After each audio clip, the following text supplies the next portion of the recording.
Hey, Harubi, how are you? मैं थोड़ा busy हूँ, बाद में बात करते हैं। Okay. Hi, Amit. What's up, buddy? I have to go. I'm really busy. See, everybody is busy here. But the real question is, are you productive? तो अगर आपको भी ऐसा लगता है कि आपके पास टाइम कम है, लेकिन आपकी लाइफ बहुत बिजी है, तो आज की ये वीडियो इसी टॉपिक पर है, जहाँ पर हम देखेंगे कि 21 दिन के अंदर अपने माइंड को हैक करके एक बिजी लाइफ से एक प्रोडक्टिव लाइफ कैसे जिए। इसके लिए हम काफी सोर्सेज का सहारा लेंगे, इंक्लूडिंग सर जॉन हार्ग्रेव की बुक माइंड हैकिंग।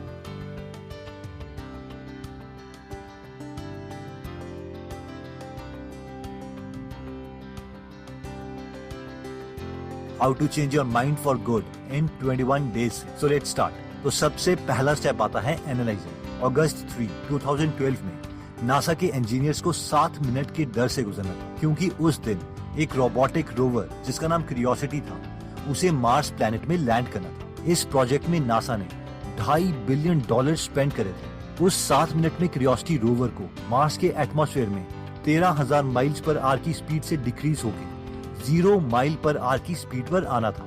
अब क्योंकि अर्थ से मार्स तक के सिग्नल के लिए 14 मिनट लगते हैं, इसीलिए क्यूरियोसिटी रोवर को लैंड करते वक्त पहले से सेट कमांड्स को ही यूज करके लैंड करना था। फाइनली इस सारे कॉम्प्लेक्स ऑपरेशंस के बाद क्यूरियोसिटी रोवर मार्स में लैंड कर गया। ऑथर कहते हैं कि इस रोबोट में कमाल के थर्मोमीटर, कैमरा और सेंसर्स लगे थे, जिन्हें अर्थ में बैठे नासा इंजीनियर्स कंट्रोल कर रहे थे। अगर हम खुद को देखें तो हम भी इस रोबोट की तरह ही हैं। बेशक हमारे पास इस रोबोट की तरह कैमरा या थर्मोमीटर ना हो, लेकिन हमारे पास आंखें हैं, नाक है, कान है और स्किन है, जिसे हमें डेटा मिलता है।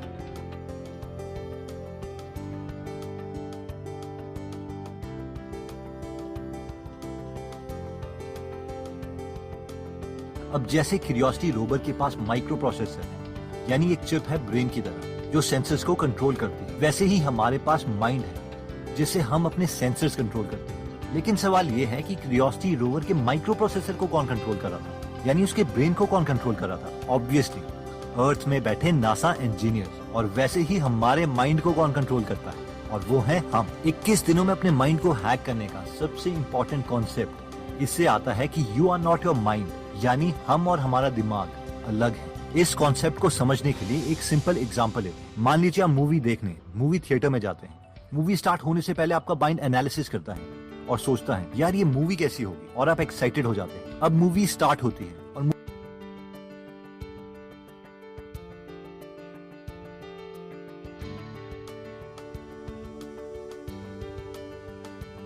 के साथ हंसते हैं, रोते हैं।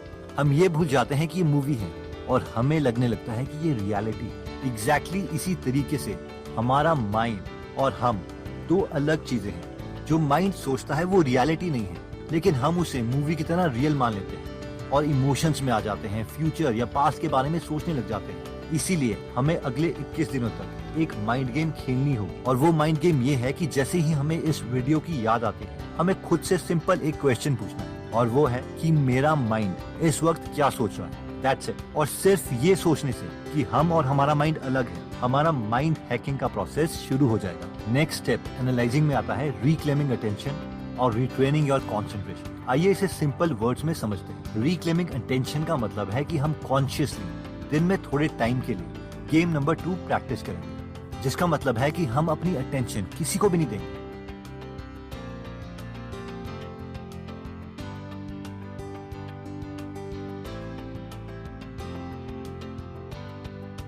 अब पूरी दुनिया में बड़े बड़े बिजनेसमैन हमारी अटेंशन के लिए काफी पैसे खर्चते हैं। कोई सिर्फ एक इंसान को कोलगेट की एड दिखाने के लिए 100 रुपए तक खर्च कर देता है, तो कोई सेंसोडाइन की एड दिखाने के लिए 200 रुपीज तक खर्चता है। अब ऑब्वियसली अगर एक इंसान को एक एड दिखाने के लिए हम इतने पैसे खर्च कर रहे हैं, तो कोई भी बिजनेसमैन एड तभी दिखाएगा जब उसे 100 रुपए की एड दिखा के कम से कम 150 रुपए का प्रॉफिट हो। और अब से जब भी हम किसी को अटेंशन देंगे, तो हमें इस तरीके से सोचना है कि हमने किसी को अपने पैसे दे दिए। अगर हम कोलगेट की एड देखते हैं तो हमें ये सोचना है अरे यार मैंने किसी को 100 रुपए दे दिए। सेंसोडाइन की एड देखते हैं तो हमें ये सोचना है कि हमने इन्हें 150 रुपए दे दिए। और कम से कम हमें दिन में 1 आवर के लिए अपनी अटेंशन किसी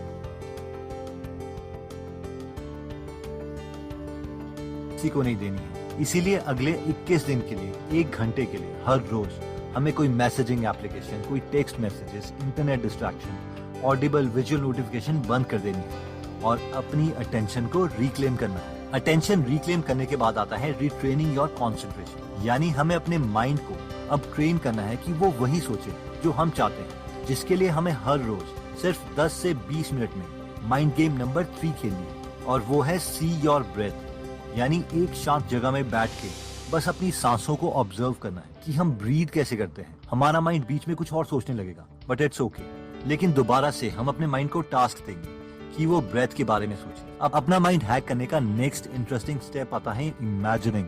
एल्बर्ट आइंस्टाइन ने कहा था, imagination is more important then knowledge. लेकिन आपको पता है कि आइंस्टाइन के स्कूल टीचर्स क्या बोलते थे? आइंस्टाइन के एक टीचर ने आइंस्टाइन के डिसओबीडियंस को देखते हुए कहा था, तेरा जिंदगी में कुछ नहीं होगा। और एक्चुअल में ऐसा लग भी रहा था, क्योंकि आइंस्टाइन एक लो लेवल गवर्नमेंट जॉब कर रहे थे। वो एक 3rd क्लास पेटेंट क्लर्क थे। जब उनका प्रमोशन का टाइम आया तो वो 2nd क्लास पेटेंट क्लर्क बनने वाले थे, लेकिन उन्हें प्रमोशन नहीं दी गई, क्योंकि आइंस्टाइन के सीनियर्स ने कहा था कि आइंस्टाइन को बहुत कम नॉलेज है मैकेनिकल इंजीनियरिंग के बारे में। लेकिन इस जॉब में आइंस्टाइन के पास एक सबसे अच्छी चीज थी, और वो था टाइम। और इस टाइम के साथ उनके पास था दुनिया का सबसे बड़ा टूल, इमेजिनेशन। आइंस्टाइन हमेशा अपने फ्री टाइम में लाइट के बारे में हमेशा इमेजिन करते रहते। क्या होगा अगर मैं लाइट के साथ ट्रैवल करूं? क्या होगा अगर मैं एलिवेटर से सोचो आज के बंदर इंसान क्यों नहीं बन पा रहे, जबकि इंसान बंदरों से ही बने हैं, और ऊपर से आज भी एक बंदर गिर जाऊं। और इस इमेजिनेशन की वजह से वो दुनिया के नंबर 1 फिजिसिस्ट माने जाते हैं। इसलिए जो भी चीज हम इमेजिन करेंगे हमारे साथ वही होगा। अगर हम इमेजिन करते हैं कि हमारी शादी अच्छी नहीं चलेगी तो वैसा ही होगा। अगर हम इमेजिन करते हैं कि हम एक अच्छी बॉडी शेप अचीव नहीं कर पाएंगे तो वैसा ही होगा। अगर हम इमेजिन करेंगे कि हम रनिंग में अच्छे नहीं हैं तो हमारी बॉडी वैसे ही रिस्पॉन्ड करे। अब कई लोग सोचेंगे कि यार ये तो बकवास है, अगर मैं सोचूंगा कि मैं करोड़पति बन जाऊं तो क्या मैं एक्चुअल में करोड़पति बन जाऊंगा? अब ऑब्वियसली ऐसा भी नहीं होगा। लेकिन अगर हम डिटेल में करोड़पति बनने के प्लान्स इमेजिन करते हैं तो माइंड हमेशा एक्टिव स्टेट में रहेगा, और जिस मूवमेंट में हमें कोई पैसा कमाने की अपॉर्चुनिटी दिखेगी तो हम उसे पा लेंगे। और ये साइंटिफिक स्टडीज से प्रूव्ड है।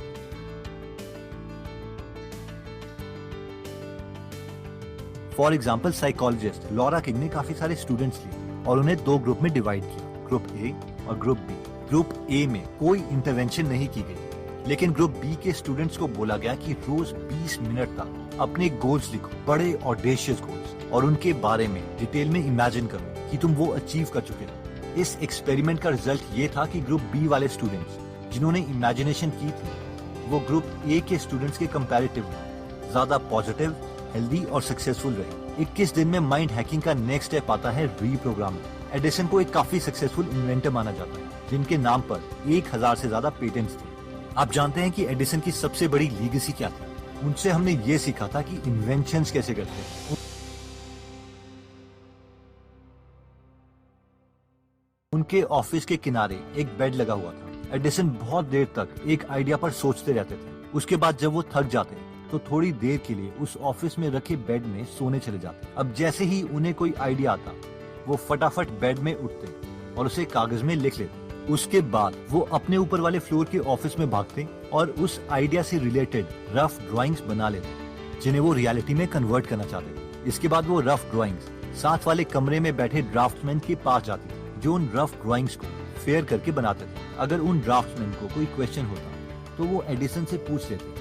उसके बाद वो ड्राइंग्स मशीन हॉल में जाते, जहाँ पर उस ड्राइंग को रियलिटी में कन्वर्ट करने के लिए उस ड्राइंग के हर एक पार्ट को बनाया जाता, और फाइनली इन सब पार्ट को असेंबल करके पूरी मशीन तैयार होती थी। आइंस्टाइन बहुत प्राउड होके बोलते थे, हम एक लेडी वॉच से लेके पूरी लोकोमोटिव बना सकते हैं। इस स्टोरी में सबसे इंटरेस्टिंग बात यह है कि आजकल की मॉडर्न कंपनीज ने अपने R&D यानी रिसर्च एंड डेवलपमेंट ऑफिसेस इसी तरीके से ऑर्गेनाइज किया। पहले वो आइडिया लेते हैं, फिर उसे पेपर में लिखा जाता है, फिर उसके प्लान्स बनते हैं, फिर प्रोटोटाइप, और फाइनली फिनिश्ड प्रोडक्ट तैयार किया जाता है।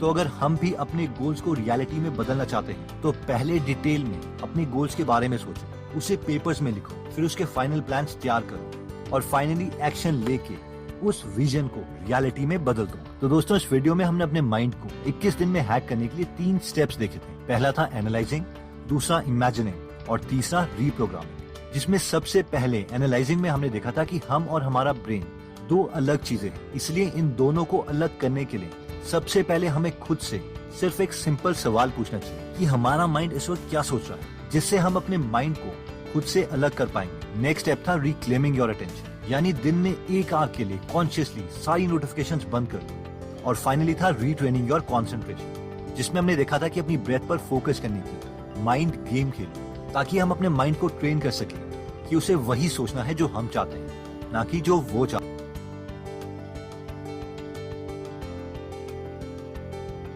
नेक्स्ट स्टेप था इमेजिनिंग, जिसमें हमने देखा था कि हमें कॉन्शियसली डिटेल में वो चीजें इमेजिन करनी जो हम बनना चाहते हैं। और थर्ड स्टेप था रीप्रोग्रामिंग, जिसमें हमने देखा था कि अपने गोल्स पाने के लिए पहले किसी चीज पर कंसंट्रेट करो, फिर उस प्लान को रफ पेपर में लिखिए, फिर उसके बाद फाइनल टेंटेटिव प्लान्स बनाओ और फाइनली एक्शन लेना है, ताकि हम अपनी विजन को रियलिटी में कन्वर्ट कर सकें। दोस्तों, अपने माइंड को पॉजिटिवली प्रोग्राम करने की एक और बेस्ट मेथड है, और ये है कि हम इस नेगेटिव सोसाइटी में अपने लिए एक ऐसा एनवायरनमेंट क्रिएट करें जिससे हम हमेशा पॉजिटिव आइडियाज अपने माइंड में डालते रहें।